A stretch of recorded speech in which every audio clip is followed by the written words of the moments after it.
Hola queridos amigos, nuevamente con ustedes su doctor Tyrell, que ronca en esta negra noche neoliberal latinoamericana, sudamericana y ecuatoriana, en el que analizaremos cómo Lenin Moreno nos regaló a cambio de nada al imperio norteamericano.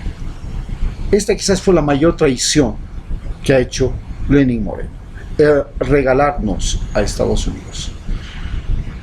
Específicamente no a Estados Unidos, al imperio norteamericano. Siempre recordaremos que Estados Unidos es el Estado que tiene una policía y un ejército dentro de su país, y que el imperio norteamericano es la organización social que tiene bases militares en todo el mundo y una policía internacional.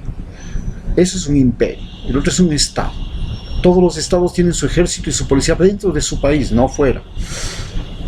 Cuando un país tiene bases militares fuera de su país, ya no es estado, ya no es país, es imperio.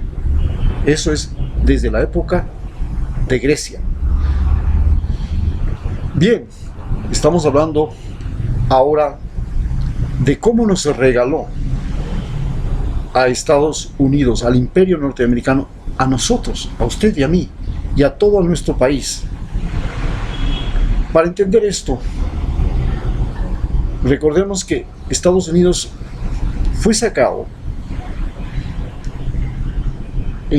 durante 10 años en el gobierno de Rafael Correa por su insidiosa presencia y manejo en el Ecuador.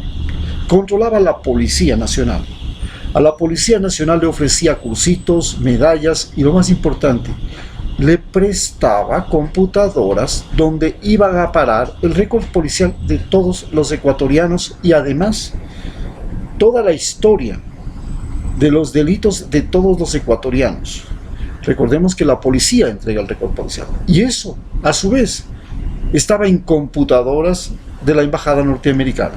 Cuando Rafael Correa, después del 30 de septiembre, antes del 30 de septiembre, le dice a la policía: ustedes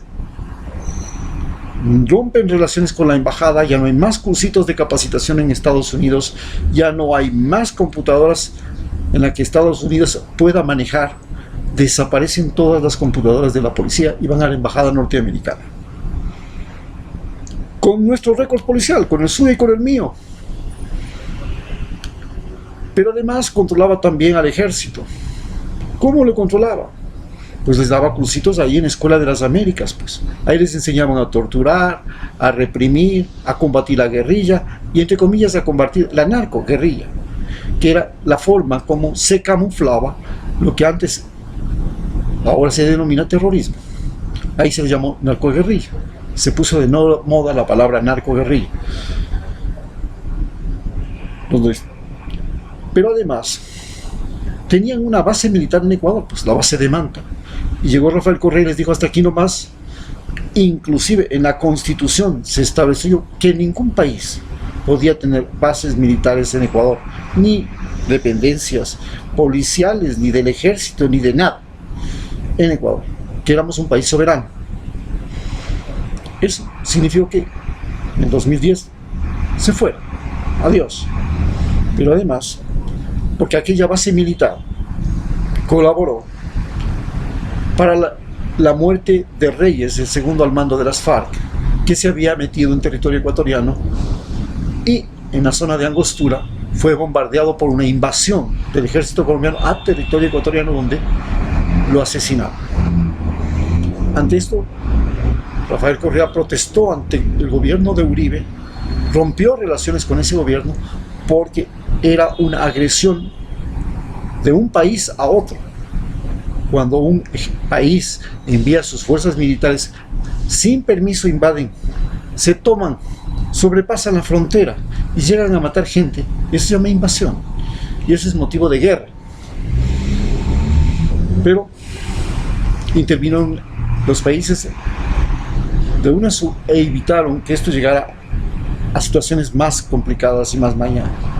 Pero bien, Ese fue el momento en que nosotros nos independizamos de Estados Unidos, y esa independencia nos duró prácticamente 8 años. Cuando llega Lenín Moreno, hace todo lo contrario. Primero, les da una base militar en Manta y ahora otra base militar en Galápagos, una oficina en el Ministerio de Defensa y permite hombres en la frontera norte. Vienen cada 15 días, se turnan, ya. Ese es el acuerdo firmado. En segundo lugar, llama al Fondo Monetario Internacional. Nosotros sabíamos de nuestras relaciones con el Fondo Monetario Internacional porque el Fondo Monetario Internacional tiene un sistema especial de prestar dinero. El sistema de prestar dinero es como cuando antes el patrón le prestaba dinero al peón. Claro, le prestaba para que compre la sal, la ropa, el arado, las cosas que necesitaba en su casa, y le obligaba después a ser prioste, a pagar la fiesta cuando ya tenía cosas. Entonces tenía que ser prioste y se volvía a ser pobre. Y de esa manera, esta misma tara genética que teníamos en Ecuador se traduce en el Fondo Monetario Internacional, que te presta dinero, pero te pone condiciones. Te dice: sí, señores, ahora ustedes tienen que hacer reformas laborales, que son las que están ahora implementándose. Tienen que sacar a la mayor cantidad de burócratas que existen. Ya se hizo, todavía falta. Tienen que suprimirse las obras públicas, reducir el gasto estatal. Se limita solamente a educación y salud. ¿Dónde están las 250.000 casas que ofreció Lenín Moreno? No tiene plata. ¿Por qué? Porque el FMI no le presta dinero para eso. Tampoco le presta dinero para subsidios. Entonces ya no hay cómo hacer subsidios. Se reducen los subsidios, por ejemplo, el subsidio de la alimentación escolar. Entonces, con estas normas del Fondo Monetario Internacional, nosotros fuimos rematados a Estados Unidos, que hace una cosa absolutamente injusta, que es: nos compra a nosotros los productos como el banano y los productos petroleros, etcétera, etcétera, a bajo precio. Nos compra el trabajo humano.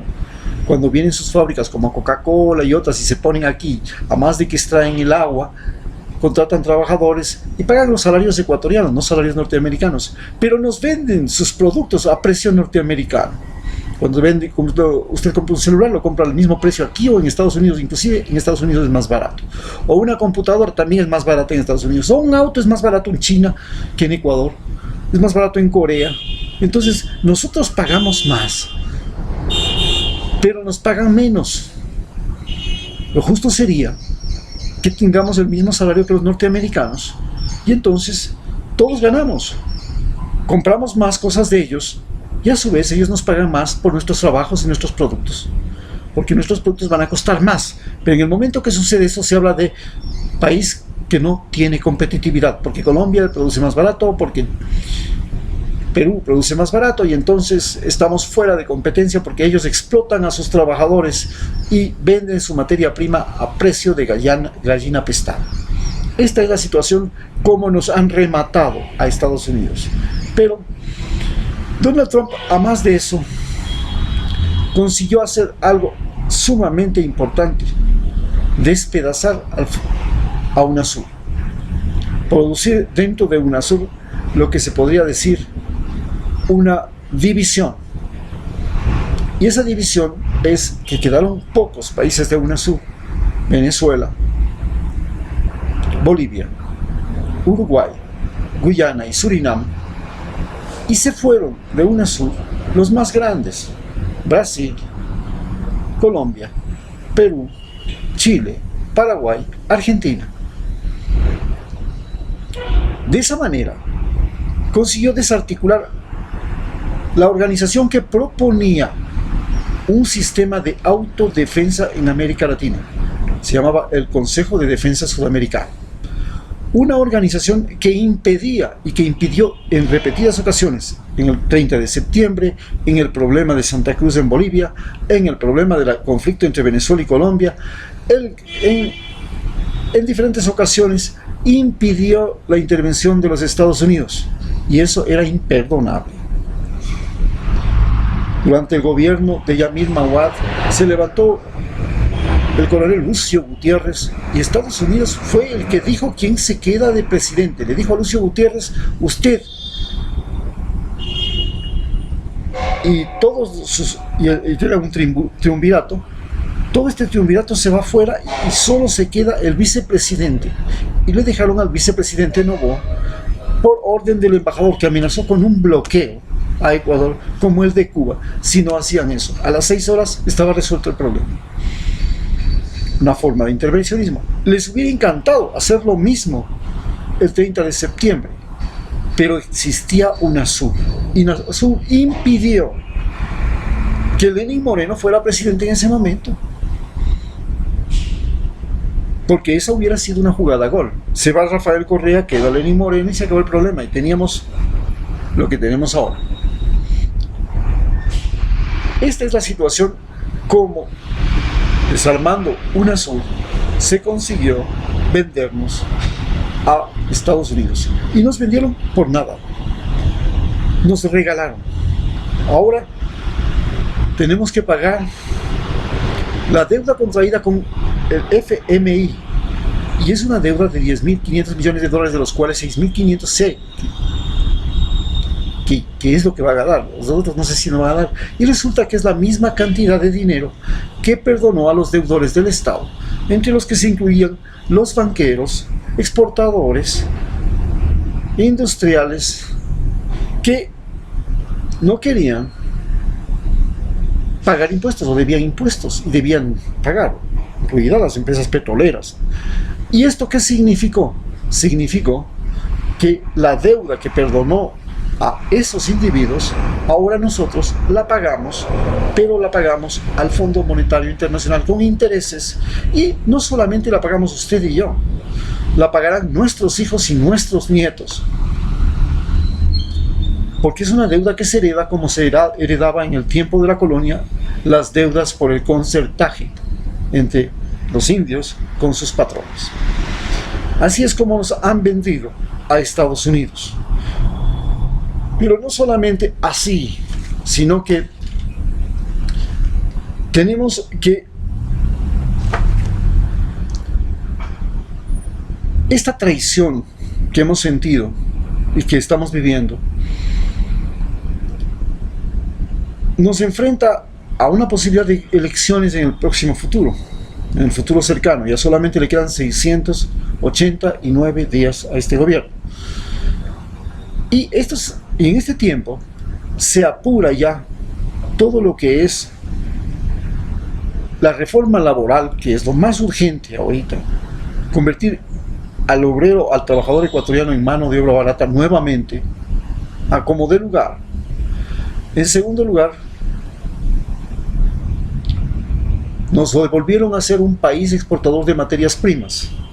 Se acabaron las universidades, se acabó el talento humano, se acabó la inversión en becas, se acabó la inversión en iniciativas y emprendimientos, se acabó todo. Nos quieren volver a ser un exportador de materias primas y quieren hacernos paraíso turístico, señor presidente Lenín Moreno.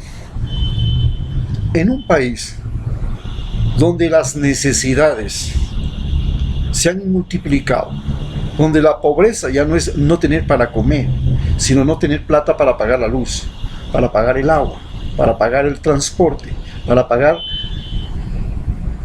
la comunicación por celular, para pagar la televisión satelital, que se han convertido en necesidades primarias. Todo el mundo es pobre, y cuando todo el mundo es pobre, este país se vuelve un país de ladrones, porque todo el mundo roba para poder encontrar recursos económicos que no tiene, porque usted quitó los trabajos, porque usted quitó el circulante, porque usted quitó los ingresos de las familias. Cuando usted no tiene trabajo, en un país donde se ha reducido la masa laboral, la oferta laboral drásticamente, donde el crecimiento económico es cero, entonces la gente busca recursos como sea, fuera de que recibimos masas migratorias de países vecinos, porque aquí hay dólares y ellos vienen a buscar dólares. Y esto hace que sea un país peligroso, violento. Eso es el peor espantapájaros de turistas que existe. La violencia que ha generado este empobrecimiento de la población, esta falta de oportunidad laboral, esta inseguridad personal que se traduce en inseguridad colectiva, esta inseguridad de que mañana tengo trabajo o no tengo trabajo, de que mañana vendo o no vendo, de que mañana puedo ir a pescar o no puedo ir a pescar. Esto se traduce en violencia y eso es la principal causa para que en Ecuador no haya turismo. Muchas gracias.